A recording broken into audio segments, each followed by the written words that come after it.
বাংলা ও বাঙালি ফের তৃণমূলের হাতিয়ার। এসআইআর নিয়ে সরাসরি অমিত শাহ ও জ্ঞানেশ কুমারকে ফোন করলেন অভিষেক বন্দ্যোপাধ্যায়।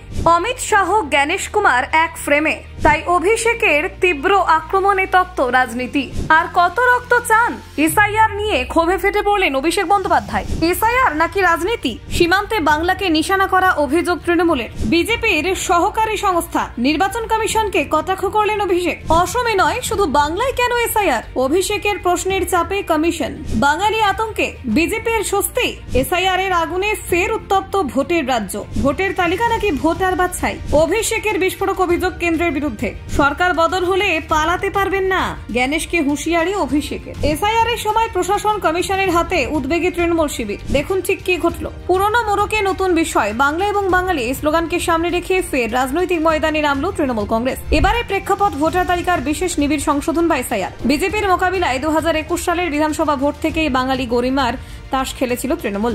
2024 সালের লোকসভা ভোটেও সেই একই কৌশল বজায় ছিল। এবার 2026 সালে বিধানসভা ভোটের আগেও সেই রাজনৈতিক পথেই হাঁটতে দেখা গেল শাসক দলকে। এসআইআর নিয়ে সরাসরি কেন্দ্রীয় স্বরাষ্ট্রমন্ত্রী অমিত শাহ এবং দেশের মুখ্য নির্বাচন কমিশনার জ্ঞানেশ কুমারকে আক্রমণ করেছেন তৃণমূলের সর্বভারতীয় সাধারণ সম্পাদক অভিষেক বন্দ্যোপাধ্যায়। তার অভিযোগ, বাংলাকে অপমান করার এক পরিকল্পিত ষড়যন্ত্রের অংশ হিসেবে এসআইআর চালু করা হয়েছে। ভোট পরবর্তী হিংসের নামে যেমন মিথ্যে প্রচার করা হয়েছিল, সন্দেশখালী নিয়েও একইভাবে অপপ্রচার চালানো হয়েছে। এই দুই ঘটনার সঙ্গে এসআইআর এর যোগ টেনেছেন অভিষেক। তার বক্তব্য, কেন্দ্রীয় সরকার বাংলার মানুষকে আতঙ্কিত করতে চায়। 100 দিনের কাজ, প্রধানমন্ত্রী আবাস যোজনা সহ নানান প্রকল্পের টাকা বন্ধ করে যেমন সাধারণ মানুষের ভোগান্তি বাড়ানো হয়েছে, তেমনি এবার ভোটার তালিকার সংশোধনের নামে ভয়ের বাতাবরণ তৈরি করা হচ্ছে। তিনি দাবি করেন, যত বাধাই আসুক 2021 সালের তুলনায় তৃণমূল আগামী বিধানসভা নির্বাচনে আরো বেশি আসন পাবে। অভিষেক মানচিত্র দেখিয়ে বলেন, ভারতের যে রাজ্যগুলি সীমান্ত বাংলাদেশ ও মায়ানমারের সঙ্গে যুক্ত, তাদের মধ্যে একমাত্র পশ্চিমবঙ্গেই এসআইআর হচ্ছে। এই সিদ্ধান্তের পেছনে রাজনৈতিক উদ্দেশ্য রয়েছে বলে অভিযোগ করেন তিনি। তার দাবি, কমিশন এখনো কার্যত বিজেপির সহায়ক সংস্থা হিসেবে কাজ করছে। অভিষেক আরো প্রশ্ন তোলেন, অসমেও তো সীমান্ত রয়েছে, কিন্তু সেখানে কেন এসআইআর করা হচ্ছে না? তার বক্তব্য, কারণ ওই রাজ্যটি বিজেপি শাসিত। কমিশন বলছে অসমে এনআরসি মামলা বিচারাধীন থাকার জন্য এসআইআর শুরু হয়নি, কিন্তু অভিষেক একে দুর্বল যুক্তি বলে উড়িয়ে দেন। এসআইআর ঘোষণার মাত্র একদিন পরে উত্তর 24 পরগনার পানিহাটিতে প্রদীপ কর নামে এক ব্যক্তি আত্মঘাতী হন। সুইসাইড নোটে তিনি এসআইআর এবং এনআরসি কে দায়ী করেন। সেই ঘটনা ঘিরে ক্ষোভে ফেটে পড়েন অভিষেক।